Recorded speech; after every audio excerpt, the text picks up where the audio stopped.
येवला शहराचा सामाजिक आणि सांस्कृतिक वारसा जपणाऱ्या श्री दसा श्रीमाळी पंच गुजराती समाजाच्या वतीने गेल्या 3 वर्षातील कार्याचा लेखाजोखा मांडणाऱ्या त्रिवार्षिक कार्य अहवालाचे नुकतेच उत्साहात लोकार्पण करण्यात आले।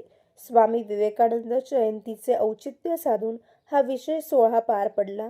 कार्यक्रमाच्या अध्यक्षस्थानावरून बोलताना अध्यक्ष दीपक चंद्रकांत पाटोदकर यांनी पारदर्शकतेचा नवा अध्याय समोर ठेवला।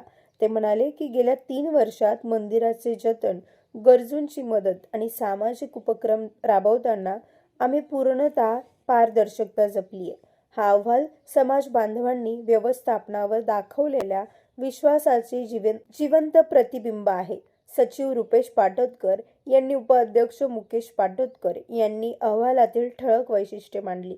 यात प्रामुख्याने श्री महालक्ष्मी माता मंदिराचे नेटके नियोजन, आर्थिक विनियोगाचा सविस्तर ताळेबंद आणि भविष्यातील कौशल्य विकास केंद्राचा संकल्प यांचा समावेश आहे। या सोहळ्यास विश्वस्त गणेश गुजराती, मनीष गुजराती, राहुल गुजराती आणि अपूर्व गुजराती यांच्यासह अनिल गुजराती, कुमार गुजराती, मयूर गुजराती, दिलीप गुजराती, संजय पाटोदकर, उज्ज्वला पाटोदकर तसेच संजय जोशी गुरुजी यांची प्रमुख उपस्थिती होती। अहवालाच्या माध्यमातून मांडलेली पारदर्शकता आणि सामाजिक बांधिलकीचा हा आदर्श सध्या संपूर्ण येवला शहरात चर्चेचा विषय ठरलाय।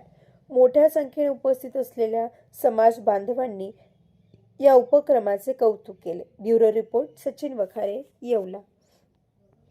महालक्ष्मी मंदिराची जी न्यासाची जी परंपरा आहे ती दीपक भाई अध्यक्ष झाल्यामुळे त्यांनी उत्साहाने सगळ्या कार्याची माहिती गोळा केली आणि त्याचा अंकाचा प्रकाशन केलं।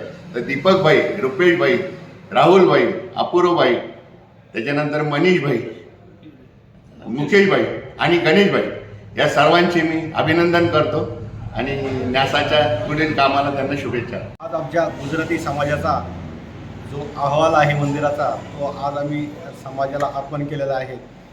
याचा प्रकाशन सोहळा आज मान्यवरांच्या हस्ते झालेला आहे। ह्या मंदिराचं सुमारे 106 वर्षाची परंपरा आहे। त्या पहिलेचं पण मंदिर हे जुनं आहे, परंतु आमच्याकडे 106 वर्षापूर्वीचेच कागदपत्र उपलब्ध आहेत। ते आम्ही विविध माध्यमातून ती माहिती संग्रही केलेली आहे आणि यापुढच्या पण नवीन पिढीला ही मार्गदर्शक होऊन आणि हा जो समाजाचा नावलौकिक आहे हा महाराष्ट्रात व्हावा ह्या हिशोबाने आणि या पद्धती पण नवीन उमेदाने ह्या तरुणांनी हे पुढील कार्य अशाच पद्धतीने पुढे चालू ठेवावं।